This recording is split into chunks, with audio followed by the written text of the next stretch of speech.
ആലഞ്ചേരി പിതാവ് എപ്പിസ്കോപ്പൽ അസംബ്ലിയിൽ നടത്തിയ തുറന്നു പറച്ചിലുകൾ പലരുടെയും ഉറക്കം കെടുത്തിക്കഴിഞ്ഞിരിക്കുന്നു. യൂദാസിന്റെ ചുംബനം മനസ്സിലാക്കിയ പിതാവ് യൂദാസിനെ ചേർത്ത് പിടിക്കരുതേ എന്ന് പറഞ്ഞത് പലർക്കും ദഹനക്കേട് ഉണ്ടാക്കിയതിനാൽ ആ വീഡിയോ തന്നെ പരിപൂർണമായി തമസ്കരിക്കപ്പെട്ടു. അദ്ദേഹത്തിന്റെ പ്രസംഗം ഒരു വിധത്തിലും പുറത്തു വരരുതെന്ന് സെന്റ് തോമസ് മൗണ്ടിലെ അധികാരികൾ ഇറക്കിയ തിട്ടൂരം സഭാവിശ്വാസികളെ ഒന്നായി ഞെട്ടിച്ചിരിക്കുകയാണ്.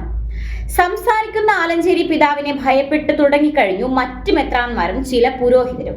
ആലഞ്ചേരി പിതാവ് വാ തുറന്നു പറയുന്നില്ലേ എന്ന് പറഞ്ഞ് നിലവിളിച്ചവർ അദ്ദേഹം ചെറുതായി പറയാൻ തുടങ്ങിയപ്പോൾ വിമ്മിഷ്ടപ്പെടുന്നതാണ് കാണാൻ കഴിയുന്നത്.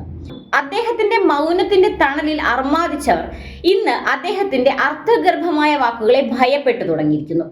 വ്യാജരേഖ കേസിൽ തന്റെ സഹമെത്രാന്മാരുടെയും വൈദികരുടെയും കരങ്ങൾ ഉണ്ടായിരുന്നു എന്ന ഞെട്ടിക്കുന്ന രഹസ്യം CBI-യിലൂടെയൊക്കെ പുറത്തു വരുമ്പോൾ ആ വിവരം സിനഡ് മെത്രാന്മാരുടെ അടുത്ത് പങ്കുവെച്ച ആലഞ്ചേരി പിതാവിനോട് ക്ഷമിച്ചു കളഞ്ഞാൽ മതി, മറ്റ് നടപടികൾ സ്വീകരിക്കേണ്ട എന്ന് ഉപദേശിച്ച സിനഡ് യൂദാസിനെ തങ്ങൾക്കൊപ്പം ചേർത്ത് പിടിക്കുകയാണ് ചെയ്തിരിക്കുന്നത്. യൂദാസിനെ ആശ്ലേഷിക്കുന്ന സഭാ തലവന്റെയും മെത്രാന്മാരുടെയും ചെയ്തികൾ ഒരു വൃദ്ധ പിതാവിന്റെ ഹൃദയവേദനയുടെ കനൽ കാറ്റിൽ വെന്തെരിയും.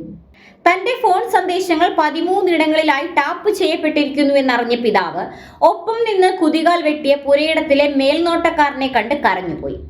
അപമാനിക്കാൻ കിട്ടുന്ന അവസരങ്ങളിൽ ഒന്നുപോലും പാഴാക്കാതെ വിമത ലോബികൾ പണിയെടുക്കുകയായിരുന്നു. വിമത വൈദികർ തരം കിട്ടുന്ന വേദികളിൽ അദ്ദേഹത്തെ അപമാനിച്ചു.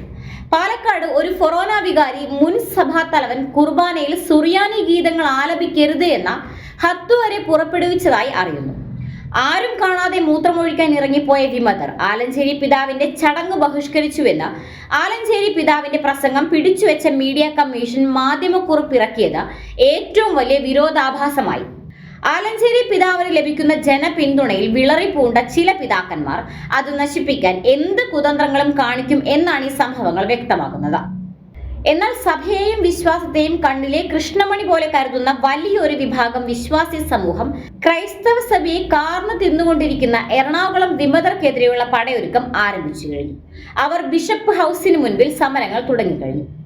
ദിവസം തോറും ആലഞ്ചേരി പിതാവിനെ ചതിച്ചു പുറത്താക്കിയവർക്കെതിരെ പ്രതിഷേധങ്ങൾ ശക്തമായി കൊണ്ടിരിക്കുകയാണ്. ഈ അവസരത്തിൽ സഭാ നേതൃത്വം ഇനിയും മെല്ലെപ്പോക്ക് തുടർന്നാൽ അത് സീറോ മലബാർ സഭയിൽ ഉണ്ടാക്കുന്ന ആഘാതങ്ങൾ ചെറുതാകില്ല.